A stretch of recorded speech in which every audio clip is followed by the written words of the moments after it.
Hello दोस्तों, मैं मोहम्मद राशिद एक बार फिर से स्वागत करता हूं आप सबका अपने यूट्यूब चैनल सौद अड्डा पर। अगर अभी तक आपने चैनल को सब्सक्राइब नहीं किया है तो प्लीज़ चैनल को अभी सब्सक्राइब कर लीजिए एजुकेशन और रिसर्च से रिलेटेड इन्फॉर्मेशन पाने के लिए।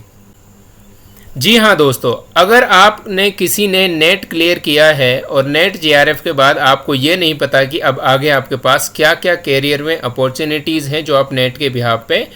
एक्सेस कर सकते हो। बहुत सारे बच्चों का ये डाउट है कि अब नेट क्लियर हो गया, व्हाट नेक्स्ट, अब क्या करें, जॉब करें या रिसर्च करें या हायर एजुकेशन में जाएं या फिर उसके अलावा क्या क्या अपॉर्चुनिटीज़ हमारे पास हैं नेट क्लियर करने के बाद। ठीक है, तो उसी के लिए ये वीडियो है। आप इस वीडियो को अंत तक ज़रूर देखें। आपको सारे के सारे जितने भी आपके क्वेश्चन हैं नेट क्लियर करने के बाद आपके पास क्या क्या बेस्ट अपॉर्चुनिटीज़ हैं, कहाँ आप आसानी से और अच्छे से जो है अपनी लाइफ को जो है एक्सेस कर सकते हो, तो उस सब के लिए ये वीडियो बहुत इंपॉर्टेंट होने वाला है। जी हाँ दोस्तों, अगर आप किसी ने भी नेट क्लियर किया है या आप नेट क्लियर करना चाहते हो या आपका सपना है कि आप नेट के लिए अपेयर होना चाहते हो फ्यूचर में, तो आपको ये भी पता होना ज़रूरी है कि आपको नेट करने के बाद क्या क्या अपॉर्चुनिटीज़ है। आपने अगर नेट किया है और आपको ये नहीं पता कि अपॉर्चुनिटीज़ क्या हैं, तो फिर उस नेट का कोई यूज़ नहीं है। तो मैं उन सब स्टूडेंट के लिए बता देता हूँ कि जिनका नेट क्लियर हुआ है और उनको ये नहीं पता अब नेट क्लियर करने के बाद क्या करें, वो अपने घर पे बैठे हैं या फिर उनके पास कोई जॉब नहीं है, कोई अर्निंग का सोर्स नहीं है, तो उन सब स्टूडेंट्स के लिए मैं बताना चाहता हूँ अगर आपका नेट क्लियर हुआ है तो आपको अपॉर्चुनिटीज़ है कि आप टीचिंग लाइन में as a assistant professor join कर सकते हो कहीं पर। अगर आपको इंटरेस्ट है रिसर्च में तो आप जूनियर रिसर्च फेलो भी कहीं ज्वाइन कर सकते हो। इसी तरीके से आप जो है सीनियर रिसर्च फेलो भी किसी प्रोजेक्ट में या किसी रिसर्च में या हायर एजुकेशन में अपनी स्टडीज़ को कंटिन्यू करके ज्वाइन कर सकते हो। इसके अलावा आप लेक्चरर बन सकते हो 11-12 के। उसके अलावा आप पीजीटी के एग्ज़ाम जो होते हैं उसमें आप टीचर लग सकते हो और आप बहुत सारी जो ऑर्गेनाइजेशन है उनके साथ एज ए रिसर्चर भी काम कर सकते हो। तो इन सब चीज़ों के बारे में डिटेल में बात करने वाला हूँ कि असिस्टेंट प्रोफेसर में आपको अगर टीचिंग में आपका इंटरेस्ट है तो टीचिंग में कहाँ कहाँ आप क्या क्या कर सकते हो, कहाँ कहाँ अपॉर्चुनिटीज़ हैं आपके पास, कहाँ अभी फॉर्म निकले हुए हैं, कहाँ अप्लाई कर सकते हो। जो भी यहाँ बेस्ट अपॉर्चुनिटीज़ है वो सारी मैं आपको बताने वाला हूँ, तो इसीलिए इस वीडियो को अंत तक ज़रूर देखना।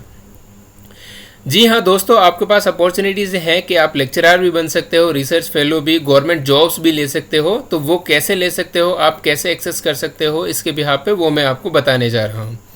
अगर आपका इंटरेस्ट टीचिंग अपॉर्चुनिटीज़ में है कि आपको टीचिंग ही करनी है अपने कैरियर में, टीचिंग में आपका इंटरेस्ट है और आपका नेट क्लियर हुआ है, तो आपके पास एक बेस्ट अपॉर्चुनिटी है कि आप असिस्टेंट प्रोफेसर कहीं पे भी लग सकते हो इंटरव्यू देके या फिर रिटर्न एग्ज़ाम देके। बहुत सारे स्टेट्स में अभी जो है असिस्टेंट प्रोफेसर्स की जॉब निकली हुई है, जैसे राजस्थान पीएससी ने निकाली हुई है, एमपी पीएससी ने निकाली हुई है, हाल ही में अभी हिमाचल ने निकाली हुई थी और जेएंडके ने भी निकाली हुई थी। तो इस तरीके से आप जो है जो स्टेट में गवर्नमेंट कॉलेजेस हैं उसमें आप क्या बन सकते हो, असिस्टेंट प्रोफेसर ज्वाइन कर सकते हो। अगर आपका नेट क्लियर है, उसके बाद आपको रिटर्न देना है, देन इंटरव्यू देना है और उसके बाद आपका सिलेक्शन हो जाएगा। तो इसी तरीके से आप जो है जो प्राइवेट कॉलेजेस हैं उसमें भी आप असिस्टेंट प्रोफेसर बन सकते हो अगर आपके पास नेट है और आपके पास मास्टर्स की जो है डिग्री है 55% के साथ। इसी के साथ अगर आप यूनिवर्सिटी में कहीं असिस्टेंट प्रोफेसर ज्वाइन करना चाहते हो तो आप government as well as the private university में भी कहीं पे भी ज्वाइन कर सकते हो। बहुत सारी स्टेट और सेंट्रल यूनिवर्सिटीज़ हैं, मैंने उसके ऊपर एक वीडियो बनाई हुई है, आप जो है चैनल पे जाके देख सकते हैं, वरना मैं आपको लिंक भी दे दूंगा इसके डिस्क्रिप्शन में कि आप डायरेक्टली स्टेट की और जो सेंटर की जो भी आपकी यूनिवर्सिटीज़ हैं उनको आप एक्सेस कर सकते हो और ये देख सकते हो कि कहाँ पर अभी रिक्रूटमेंट ओपन है और कहाँ आप अप्लाई कर सकते हो। इसके अलावा आप एज ए गेस्ट फैकल्टी भी कहीं पे भी जो है लग सकते हो किसी भी यूनिवर्सिटी में, किसी भी कॉलेज में। जैसे अभी फ़िलहाल जो है आप जामिया की वेबसाइट पर अगर आप देखोगे तो जामिया को जो है फैकल्टी चाहिए एज ए गेस्ट, क्योंकि वहाँ पर अभी परमानेंट फैकल्टी के इंटरव्यूज़ हुए हैं, तो इसलिए उनको जब तक वो अपॉइंट नहीं होते हैं तो गेस्ट फैकल्टी का वहाँ पर स्कोप है, तो वहाँ अप्लाई आप कर सकते हो 31 जुलाई तक।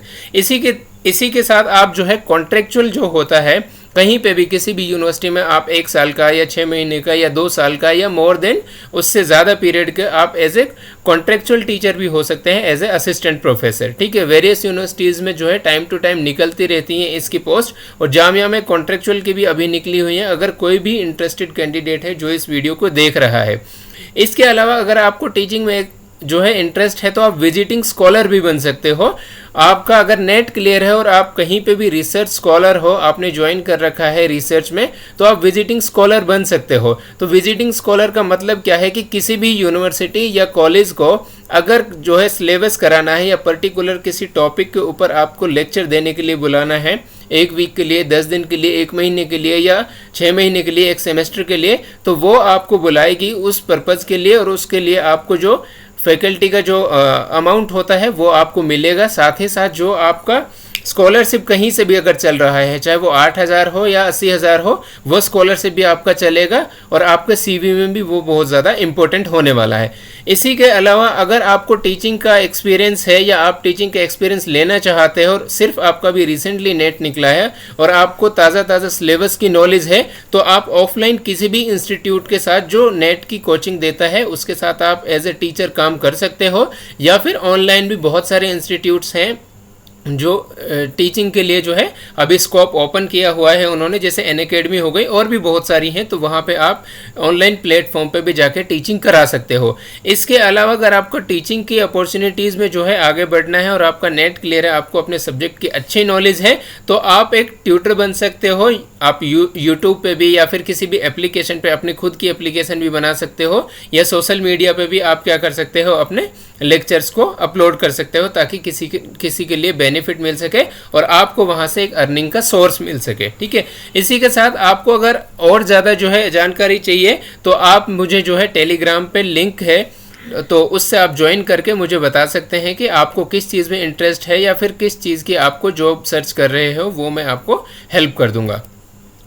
अगर आप में से किसी का नेट निकला है और वो इंटरेस्टेड है हायर स्टडीज़ में एजुकेशन करने के लिए, तो अब चूंकि एमफिल तो बंद हो गई है तो एमफिल का स्कोप नहीं है, बट अगर आपको जो है हायर स्टडीज़ करनी है तो आप पीएचडी कर सकते हो। ठीक है, कहीं से भी, इंडिया से भी कर सकते हो, इंडिया के बाहर से भी कर सकते हो। बहुत सारी यूनिवर्सिटीज़ हैं, सेंट्रल और स्टेट यूनिवर्सिटीज़, जिनको ये नहीं पता कि पीएचडी के लिए कितने इंस्टीट्यूट्स हैं इंडिया में, तो उसके लिए मैंने एक वीडियो बनाई हुई है, उसमें मैंने प्रॉपर जो है वेबसाइट भी दे रखी है और ये भी बता रखा है कि स्टेट यूनिवर्सिटीज़ और सेंट्रल यूनिवर्सिटीज़ और प्राइवेट यूनिवर्सिटीज़, ठीक है, और डीम्ड टू बी यूनिवर्सिटीज़ कितनी है इंडिया में, जहाँ आप अपना जो है as a scholar, as a PhD जो है आप अपना स्टार्ट कर सकते हो कैरियर को। अगर आप में से किसी का अभी नेट निकला है और आप जो है पीएचडी में ऑलरेडी अपेयर हैं, तो आपके पास एक स्कोप है कि आप पोस्ट डॉक्टरेट कर सकते हो। वो भी आप इंडिया से भी कर सकते हो, बाहर से भी कर सकते हो। रिसर्च इंस्टीट्यूट्स हैं बहुत सारे और अदर इंस्टीट्यूट्स हैं जो आपको फेलोशिप देते हैं बहुत अच्छी, 80,000 से लेकर और वो जो है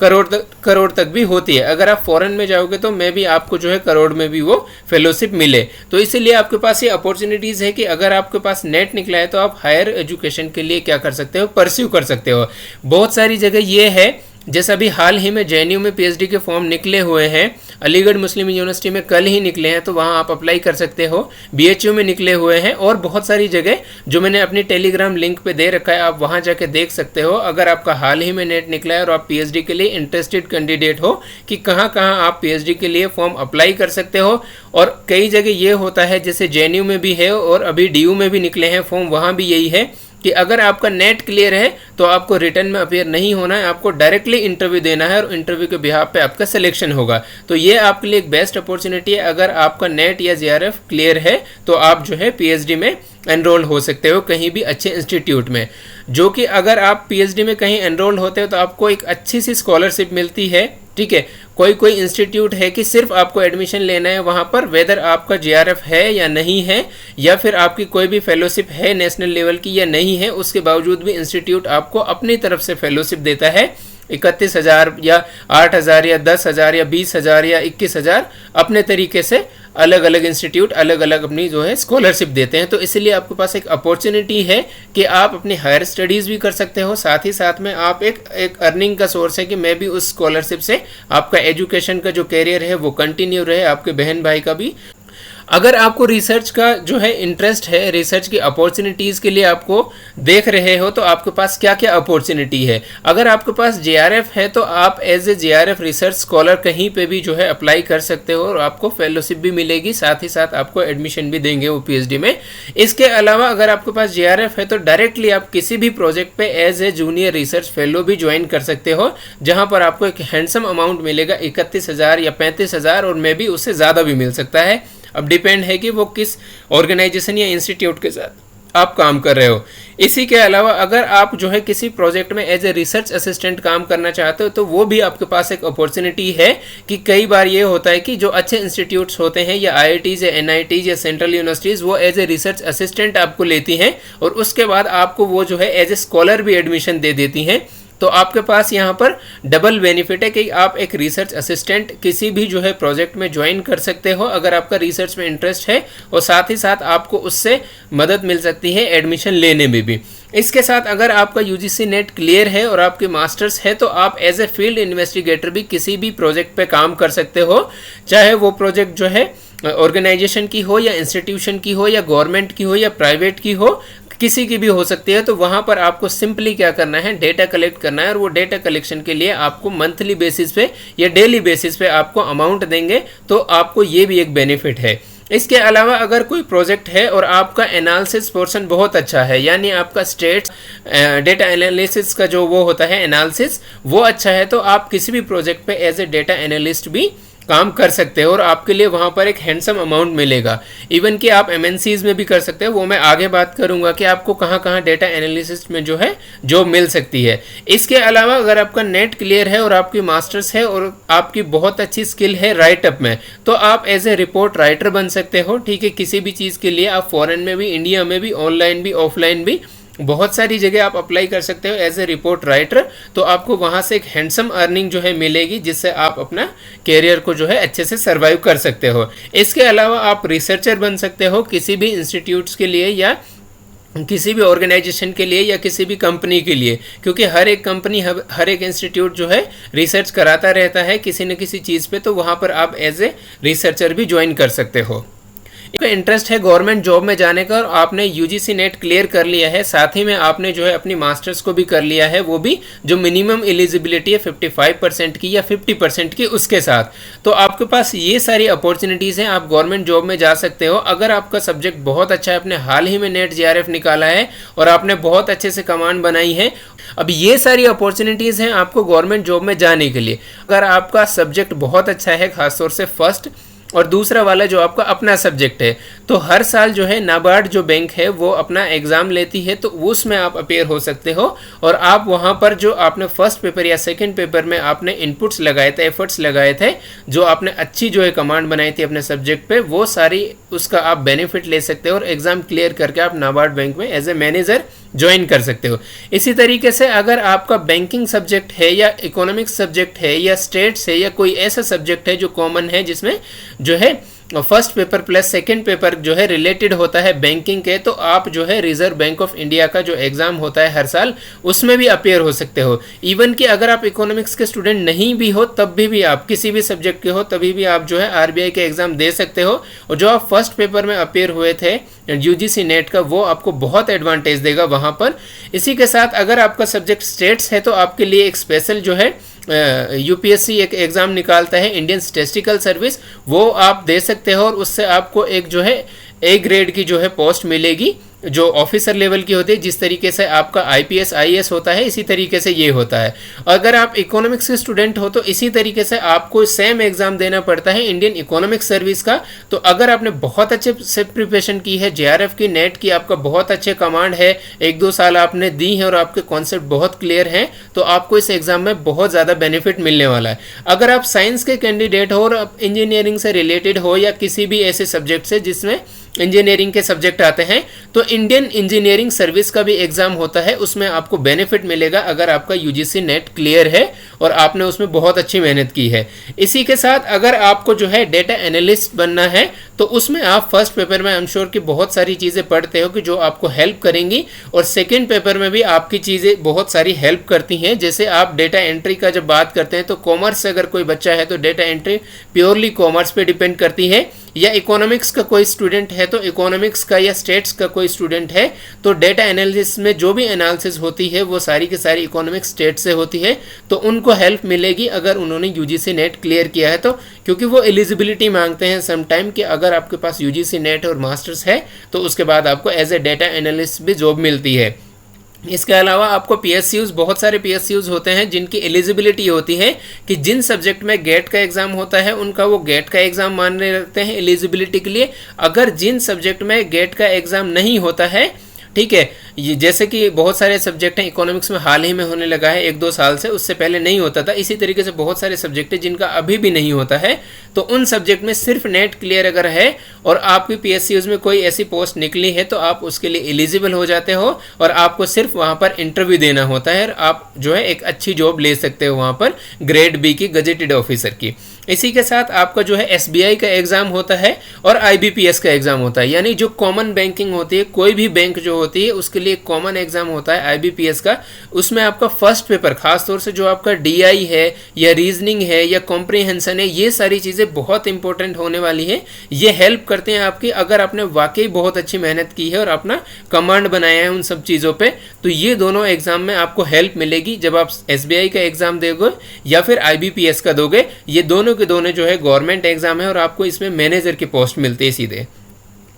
इसके अलावा आपके पास इंटरनेशनल अपॉर्चुनिटीज़ भी होते हैं। अगर आपका यूजीसी नेट निकला है या आपका जो है कोई भी ऐसा नेशनल लेवल का टेस्ट निकला है तो आप जो है अपनी रिसर्च स्टार्ट कर सकते हो फॉरेन में जाके पीएचडी को, ठीक है। उसके लिए वो मांगते हैं सम टाइम, क्योंकि मैंने फॉर्म भरा था तो मुझे पता है कि नेशनल लेवल का अगर कोई टेस्ट है आपका तो आपको उसमें ये नहीं देना पड़ेगा कि आपका इंग्लिश जो है एफिशिएंसी का टेस्ट, आपका डायरेक्टली वो नेट का जो है यानी नेशनल लेवल का जो टेस्ट है वो कंसिडर होगा। इसी के साथ अगर आप कोई भी ग्लोबल कॉन्फ्रेंस हो रहा है तो आप उसमें राइट अप कर सकते हो, लिख सकते हो, तो वहाँ पर जाकर आप अपना जो भी काम है उसमें जो है प्रेजेंट कर सकते हो या फिर वहां पार्टिसिपेट कर सकते हो एज ए वर्कर, ठीक है, जो भी स्टाफ होता है उनका उसमें। इसके साथ अगर आपका पीएचडी हो चुका है और आप पीएचडी कर रहे हो और आपका नेट भी निकल गया है तो आप as a post doctorate fellowship के लिए भी अप्लाई कर सकते हो फॉरेन में। इसके अलावा आपके पास अपॉर्चुनिटीज़ हैं। अगर आपका नेट क्लियर हो गया है तो आप रिसर्च मैथोलॉजी पे आपकी अच्छी कमांड हो जाती है तो आप रिसर्च मैथोलॉजी का एक कोर्स भी स्टार्ट कर सकते हो, ऑफलाइन भी ऑनलाइन भी। आप अपना पेपर भी लिख सकते हो, आप अपना बुक भी लिख सकते हो, आप लोगों को पढ़ा भी सकते हो जाके, ठीक है। चाहे आप जो है अर्निंग के लिए पढ़ाओ या फिर सोसाइटी के बेनिफिट के लिए पढ़ाओ। इसी के अलावा मैंने आपको बताया डेटा एनालिसिस्ट का, मैं इसके बाद ही बताने वाला हूँ कि डेटा एनालिसिस्ट में आपके पास कहाँ कहाँ अपॉर्चुनिटीज़ है, कैसे कैसे अप्लाई कर सकते हो। इसके अलावा आप साइंटिफिक राइटिंग कर सकते हो कि अगर किसी को राइट अप कराना है अपने पेपर के लिए या थीसिस के लिए, वो भी मैं आगे बात करने वाला हूँ कि क्या क्या अपॉर्चुनिटीज़ आपको एज ए राइट अप के लिए है। ये सारा जो है सैलरी और बेनिफिट है वो सब आपको पता है, ठीक है, कि असिस्टेंट प्रोफेसर के लिए क्या मिलता है, अगर आप रिसर्च स्कॉलर ज्वाइन करते हो तो क्या मिलता है, रिसर्च फेलो के लिए क्या मिलता है और अदर गवर्नमेंट जॉब्स में आपको क्या क्या बेनिफिट्स मिलते हैं, ये आप देख सकते हो।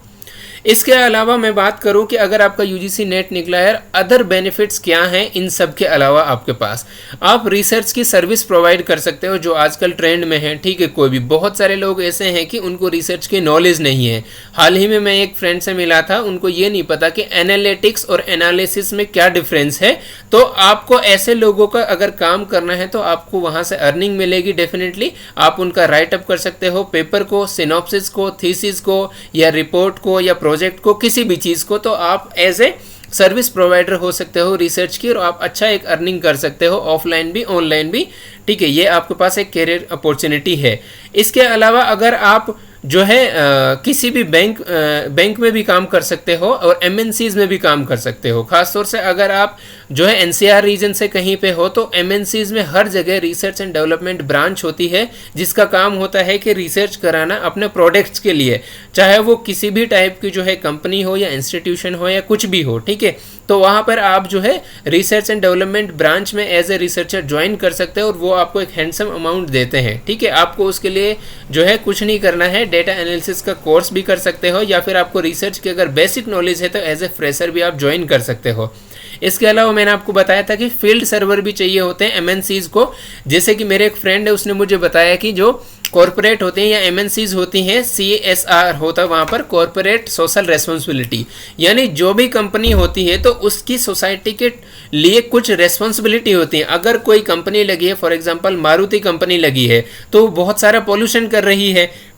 उससे लोगों की हेल्थ इफेक्ट हो रही है, तो इसलिए वो क्या करती है, वो सोसाइटी के लिए कुछ सर्विसेज देती है, क्योंकि वो उसके ऊपर कंपलसरी होती है कि अगर आप सोसाइटी के लिए नुकसान कर रहे हो पोल्यूशन वगैरह इन सब चीज़ों से, तो उसके लिए आपको कुछ ना कुछ पे करना पड़ेगा, लोगों को बेनिफिट देना पड़ेगा, कुछ सर्विसेज प्रोवाइड करनी पड़ेंगी। तो वो क्या करते हैं कि कहीं पे लोगों को पानी प्रोवाइड करते हैं, ठीक है, टैंक लगा देते हैं, वाटर टैंक जो होता है एटीएम आजकल, ठीक है, वो लगा देते हैं, या फिर रोड बनवा देते हैं, या गांव में जो भी ज़रूरत है बिजली की या कोई ऐसी जो है चीज़ें करा देते हैं। तो उसके लिए वो क्या कराते हैं, फील्ड सर्वे कराते हैं, ठीक है, हर साल कराते हैं, और इवन की साल में थ्रू आउट द ईयर कराते हैं। तो आप वो ज्वाइन कर सकते हो, किसी की भी, हर एक जो है एमएनसी करवाती है इस चीज़ को, ठीक है। इसके अलावा एजुकेशन के जो इंस्टीट्यूट हैं, या हायर एजुकेशन है, या गवर्नमेंट है, या प्राइवेट है, वो सारे के सारे अपने सर्वे कराते हैं। जैसे मैंने अपने मास्टर्स लेवल में किया था असर का सर्वे। असर का सर्वे क्या होता है कि एजुकेशन का सबसे बड़ा सर्वे होता है, ये हर साल होता है। जो एजुकेशन होती है ना आपकी 5वीं क्लास तक, उसके लिए ये सर्वे होता है कि उन बच्चों को नाम लिखना आ रहा है कि नहीं, उनका स्टैंडर्ड क्या है, उनको पढ़ना आ रहा है कि नहीं, उन सब चीज़ों के लिए। तो वहाँ पर आप as a field server join कर सकते हो, और वो पर डे के हिसाब से आपको देते हैं 500 से 1000 रुपये, और मैं भी 1500 रुपये एक दिन के। तो वहाँ से आप एक हैंडसम अमाउंट अर्न कर सकते हो अगर आपने मास्टर्स की है और आपका यूजीसी नेट भी क्लियर है। इसी के अलावा बहुत सारे ब्रांड्स हैं जो अपना फील्ड सर्वे कराते हैं। अभी मैं रिसेंटली एक जगह गया था रेस्ट्रो में, तो रेस्ट्रो के बाहर एक बंदा खड़ा था, ठीक है, वो सर्वे कर रहा था। बेसिकली वो था हीरो होंडा से, ठीक है, जो हीरो होंडा बाइक आती है उसका वो सर्वे कर रहे थे कि उसकी क्वालिटी क्या है, लोगों का रेस्पॉन्स क्या है, उसका रिव्यू लेने के लिए। तो इसी तरीके से आपकी बहुत सारी जो बाइक है या कार है या और बहुत सारी चीज़ हैं, टूल्स हैं, ठीक है, या फिर आपके ट्रैक्टर हो गए या अदर जो प्रोडक्ट हैं, उनकी जो कंपनी है वो टाइम टू टाइम क्या कराती हैं, सर्वे कराते हैं, और उसके लिए रिक्रूटमेंट कराती हैं। जिन बच्चों का मास्टर्स है और उनके पास नेट है, तो उनके लिए एक अच्छी अपॉर्चुनिटी है कि वो इन सब कंपनीज़ के साथ काम कर सकता है, और उनके लिए अच्छी एक अर्निंग जो है सोर्स है वहाँ पर, ठीक है। इसके अलावा आप फ्रीलांसर बन सकते हो। फ्रीलांसर क्या होता है, बेसिकली फ्रीलांसर का मतलब ये होता है कि आप ऑनलाइन जो है किसी भी प्लेटफॉर्म पर अपनी जो आपको सर्विसेज है या एक्सपर्टीज है, उसको सर्विसेज को देकर आप एक अर्निंग कर सकते हो, ठीक है। जैसे बहुत सारी, जैसे मैंने यहाँ पे लिख रखी हैं, ये सारी जो है वो सारी फैसिलिटीज़ हैं। जैसे आप वहाँ रजिस्टर करोगे तो आपके पास एक्सपीरियंस होगा अपने सब्जेक्ट का, ओबियसली, क्योंकि आपने नेट जीआरएफ निकाला है, तो आपको फर्स्ट पेपर का भी सेकंड पेपर का भी आपको एक्सपीरियंस होगा। उसके बिहाफ पर आप क्या कर सकते हो, आपको यहाँ रजिस्टर करना है, और यहाँ पर क्वेश्चंस आपको आते हैं, और क्वेश्चंस के आपको आंसर देने हैं, ठीक है। तो इसी तरीके से आप जो है कंटेंट राइटर बन सकते हो, इसी तरीके से एब्स्ट्रैक्ट राइटर बन सकते हो, और अदर राइटर्स बन सकते हो। तो फ्रीलांसिंग में आप टीचिंग करा सकते हो, या कॉपी चेक कर सकते हो किसी की, या आंसर चेक कर सकते हो। तो ये भी आपके लिए एक अच्छी अपॉर्चुनिटी है अगर आपने बहुत अच्छे कॉन्सेप्ट कर रखे हैं अपना यूजीसी नेट क्लियर करने के बाद, ठीक है। डेटा एनालिसिस का मैंने आपको बता ही दिया है कि डेटा एनालिसिस में आप जो है ज्वाइन कर सकते हो। मेरे एक फ्रेंड है, उसको अभी पिछले साल एक ऑफर आया था डेलपोर्ट कंपनी से, ठीक है, 80,000 मंथली स्टार्टिंग में एज ए फ्रेशर। तो उसको किस बिहार पे आया कि उनका क्राइटेरिया था कि आपका यूजीसी नेट क्लियर होना चाहिए, आपका मास्टर्स होना चाहिए 55% से, और साथ ही साथ आपको जो है सॉफ्टवेयर आने चाहिए, ठीक है, जैसे SPSS हो गया, या EViews हो गया, या स्टेटा हो गया। तो आप ये सॉफ्टवेयर बड़ी ईजिली सीख सकते हो अगर आपका यूजीसी नेट क्लियर है, आपने इतनी मेहनत की है, जब आपने इतना बड़ा एग्जाम निकाल लिया नेशनल लेवल का, तो ये चीज़ें आपके लिए बड़ी नहीं है। तो ये आप डेटा एनालिसिस का कोर्स भी कर सकते हो, या फिर खुद से आज ट्यूटोरियल पर सब कुछ अवेलेबल है यूट्यूब पर। ये सारे सॉफ्टवेयर सीखकर आप as a data analysis job कर सकते हो किसी भी अच्छी से अच्छी रेप्यूटेड कंपनी में, ठीक है। इसके अलावा अगर आपका यूजीसी नेट क्लियर हुआ है तो आप एक कैरियर काउंसलर भी बन सकते हो, हायर एजुकेशन के लिए भी as well as the UGC NET के लिए भी। जैसे कि यूजीसी नेट के फर्स्ट पेपर में आपको क्या क्या चीज़ें कवर करनी है, क्या सिलेबस है, कहाँ से कवर करनी है, हर एक जो यूनिट है उसके लिए कहाँ से बुक पढ़नी है, कहाँ से नोट्स देखने हैं, कहाँ से करंट अफेयर देखना है। सेकेंड पेपर में आपको कौन सी बेस्ट बुक है, कहाँ से उसका करंट देखना है। तो आप एज ए कैरियर काउंसलर भी उनके बन सकते हो, ये भी आपके पास एक अपॉर्चुनिटी है अगर आपका यूजीसी नेट क्लियर में आपकी वैल्यू हो सकती है एज ए डेटा एनालिस्ट की या मार्केट रिसर्च एनालिस्ट की, जो मैंने अभी बताया कि होंडा वाले जैसे रिसर्च कर रहे थे, या जैसे मैंने अपना दोस्त को बताया डेटा एनालिस्ट के लिए कि डेलपोर्ट के लिए, और प्रोडक्ट मैनेजर भी हो सकते हो आपको प्रोडक्ट मैनेजर भी रख ले कि क्योंकि आपको जो है एजुकेशन इतनी गेन की है तो उसके बिहाफ पे आप एक जो है इवेंट मैनेजर या प्रोडक्ट मैनेजर भी बन सकते हो। ठीक है, खासतौर से वो सारे स्टूडेंट जिन्होंने एमबीए में या फिर कॉमर्स में या मैनेजमेंट में, ठीक है, या इकोनॉमिक्स में इसको निकाला है यूजीसी नेट को, क्योंकि उनके लिए एक सब्जेक्ट होता है मैनेजमेंट का, तो उनके लिए ये एक स्कोप है ब्राइट। इसके अलावा भी और बहुत सारे सब्जेक्ट हैं जैसे सोशोलॉजी है, साइकोलॉजी है, ठीक है, इन सब सब्जेक्ट के लिए भी आपको प्रोडक्ट मैनेजर या फिर इवेंट मैनेजर रखा जा सकता है एक अच्छे से अच्छी इंस्टीट्यूशन में, किसी भी ऑर्गेनाइजेशन में। ठीक है, तो ये सारी अपॉर्चुनिटी हैं। इसके अलावा आप किसी भी रिसर्च इंस्टीट्यूट में काम कर सकते हो, जैसे इंडिया में भी बहुत सारे इंस्टीट्यूट्स हैं, ICSR है, ठीक है, और IHD है, ठीक है, और भी बहुत सारे इंस्टीट्यूट हैं जो रिसर्च का काम कराते हैं और जिनका काम सिर्फ ये होता है कि रिसर्च के वर्कशॉप कराना, इवेंट्स कराना, मैनेजमेंट देखना उन सब चीज़ों का, ठीक है, वो सारी चीज़ें ट्रेनिंग देना। तो आप वहाँ पर भी ज्वाइन कर सकते हैं, जैसे VVGRI हो गया नोएडा में। तो ये सारे इंस्टीट्यूट्स हैं, इनके ऊपर मैंने वीडियो बना रखी है, आप देख सकते हो। ठीक है, कॉन्फ्रेंस या वर्कशॉप में आप पार्टिसिपेट कर सकते हो। बहुत सारे लोगों को जब कॉन्फ्रेंस करानी होती है नेशनल लेवल या इंटरनेशनल लेवल पर, वहाँ पर भी जो है ऐसे बंदे चाहिए होते हैं जिनका मास्टर्स क्लियर है या यूजीसी नेट क्लियर है, तो वहाँ पर आप ज्वाइन कर सकते हो। ठीक है, जैसे रिसर्च इंस्टीट्यूट की मैं अगर बात करूँ तो अभी मेरी एक फ्रेंड है, उन्होंने जो है ILO का प्रोजेक्ट किया था, सिर्फ 20 डेज़ का वो प्रोजेक्ट था। 20 डेज़ में उन्होंने जो है 80,000 उनको मिले थे इन हैंड। इसके अलावा उनको जो है और बहुत सारे फैसिलिटीज़ मिले थी खाने पीने की और अदर जो है एक्सपेंसेस के लिए। तो आप ऐसे इंस्टीट्यूट्स के साथ या ऑर्गेनाइजेशन के साथ काम कर सकते हो। ठीक है, तो इन सब चीज़ों के लिए आपको जो है ये अपॉर्चुनिटी है अगर आपका यूजीसी नेट क्लियर हुआ है। इसके अलावा आपको प्रोफेशनल एसोसिएशन हो सकते हैं कि आप कम्युनिटी में जो है एज ए एडवाइज़र हो सकते हो। ठीक है, या फिर आपके विलेज में कोई कमेटी है तो उसमें आप लोगों को क्या देख सकते हो कि काम अच्छे से हो रहा है कि नहीं हो रहा है। सोशल बेनिफिट भी आप दे सकते हो लोगों को, क्योंकि आप जो है किसी को भी बिना पैसे के भी पढ़ा सकते हो, या किसी भी NGO के साथ जो क्या करना है, सोशल बेनिफिट्स देने हैं, तो उसके लिए आपको रखती है। तो चूंकि आपको एक्सपीरियंस वहाँ से मिलेगा, वो आपके CV में बहुत इंपॉर्टेंट होगा। तो ये सारी फैसिलिटीज़ आपके पास हैं, ये सारी अपॉर्चुनिटीज़ आप गेन कर सकते हो अगर आपका UGC नेट क्लियर हुआ है, या आप UGC नेट क्लियर करना चाहते हो, या आप UGC नेट में अपेयर होना चाहते हो। तो ये सारी अपॉर्चुनिटीज़ है। आई एम श्योर कि अब सारी आपके जो डाउट हैं या जो भी क्वेरीज थी वो क्लियर हो गई होंगी कि अगर आपका यूजीसी नेट क्लियर हो गया है या हो जाता है तो उसके बाद क्या होता है या क्या अपॉर्चुनिटीज़ हैं। इसके बाद भी अगर आपको कोई भी डाउट है किसी भी तरीके का, तो आप मुझे कमेंट कर सकते हो इस वीडियो के कमेंट बॉक्स में। साथ ही साथ आप मुझे ज्वाइन कर सकते हो मेरे टेलीग्राम लिंक पर, मैं आपको डिस्क्रिप्शन में उसका लिंक दे दूंगा। ठीक है, और इसके अलावा अगर आपको कोई भी ठीक है रिसर्च के रिगार्डिंग या जॉब के रिगार्डिंग या फिर किसी भी ऐसी रिसर्च एजुकेशन से रिलेटेड इन्फॉर्मेशन के लिए, तो आप मुझे डायरेक्टली जो है कांटेक्ट कर सकते हो। Thank you so much for watching this video. Please subscribe the channel and share with your colleagues so you can get the maximum benefit of these kind of videos, education and research related.